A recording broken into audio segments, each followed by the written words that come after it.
Cars go in reverse, so do ceiling fans and electric drills.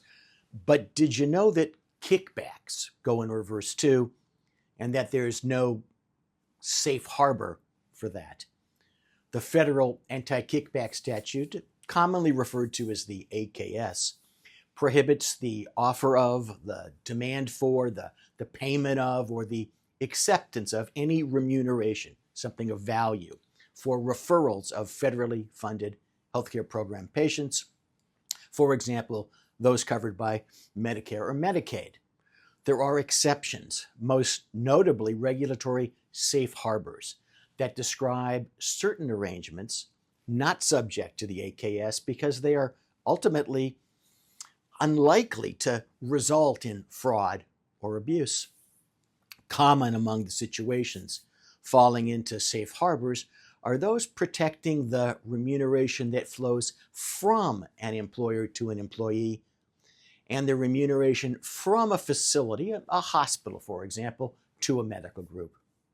Interestingly, the safe harbors, like one-way streets, run in one direction. So remuneration from an employer to an employee is protected, providing it meets the safe harbor for employment arrangements, and remuneration from a hospital to a medical group, i.e. from the principal to the agent, is protected, providing that it meets the safe harbor for personal services / management arrangements. However, remuneration in reverse from the employee to the employer or from the medical group to the hospital, that is, from the agent to the principal, doesn't. Note that the failure to fall into a safe harbor doesn't automatically equate to crime, but that a complete analysis under the AKS is required to assess the likelihood that it is or isn't a crime. Let's look at a couple of problematic examples to illustrate what I'm talking about.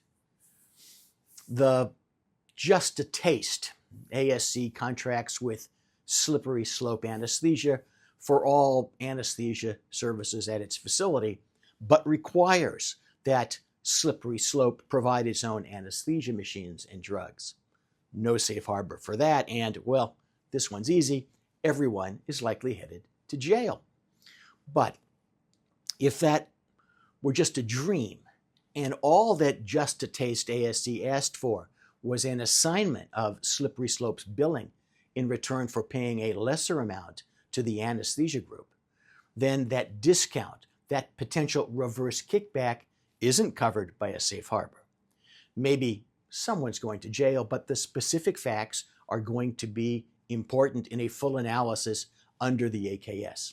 Now, I wouldn't hold my breath, but again, the facts are the facts, and they drive the analysis. Just one more word on this. We can look at further analysis in two ways. Analysis of the sort that I do for clients across the country, and analysis by the OIG in the form of the work I do for clients in requesting OIG advisory opinions. Let's chat.